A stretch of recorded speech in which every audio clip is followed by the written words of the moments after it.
ក្នុងបំណងចង់ផ្លាស់ប្ដូររសជាតិស្នេហាបងដឹងច្បាស់គ្មានថ្ងៃជួបស្រជីវ៉ាចិត្តពីការប្រហាដោយដៃម្ចាស់ស្នេហ៍ផ្លែកយ៉ាងណាពេលមានគេថ្មីគេការមាសបងអើយតើគេភពចិត្តអូនបានឬទេសួរដោយស្មោះរូបនៅស្នេហ៍នៅគិតតែរូបនួនល្អជួយអបផងបើថ្លៃសុខាស៊ូឈឺជប់សើតែម្នាក់ឯង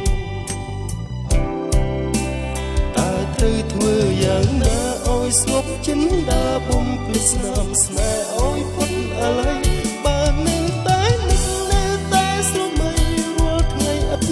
ស្លាប់ទោះដឹងថាមានស្ងួនអូនមានអ្នកផ្សេងក៏ដោយបងនៅស្នេហ៍ក៏យ៉ាងចិត្តស្មោះគុណមកអ្នកព្រឹងត្រដដល់ត្រឹមពេលណារៀមធ្វើខុសដែលមិនអាចបំពេញនៅ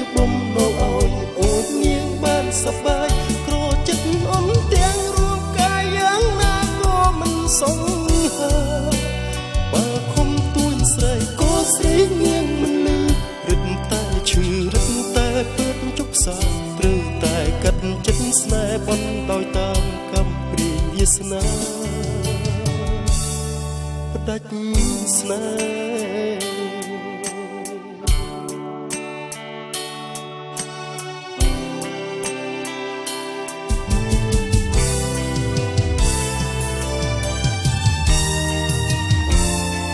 ស្របីថា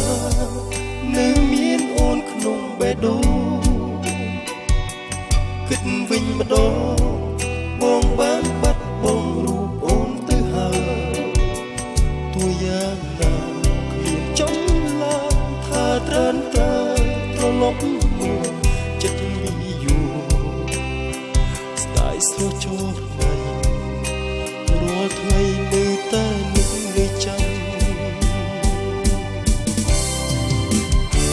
ត្រូវធ្វើយ៉ាងណាឲ្យស្ងប់ចិនដាបំភ្លេចស្នាមស្នេហ៍ឲ្យផុតអាល័យបើនៅតែនឹកនៅតែស្រមៃរាល់ថ្ងៃអត់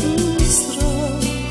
ទោះដឹងថាមានស្ងួនអូនមានអ្នកផ្សេងក៏ដោយបងនៅស្នេហ៍ក៏យ៉ាងចិត្តស្មោះគុណបានអ្នកព្រឹងត្រដដល់ត្រឹមពេលណារៀនធ្វើខុសដែលមិនអាចបំពេញសប្បាយក្រចិត្តអន់ទាំងរូបកាយយ៉ាងណាក៏មិនសង្ហាបើខំទួញស្រីក៏ស្រីញៀងមិនលឺរឹតតែឈឺរឹតតែពើជប់សាត្រូវតែកាត់ចិត្តស្នេហ៍បន់ដោយតាមកម្មព្រាយវាសនាផ្ដាច់ស្នេហ៍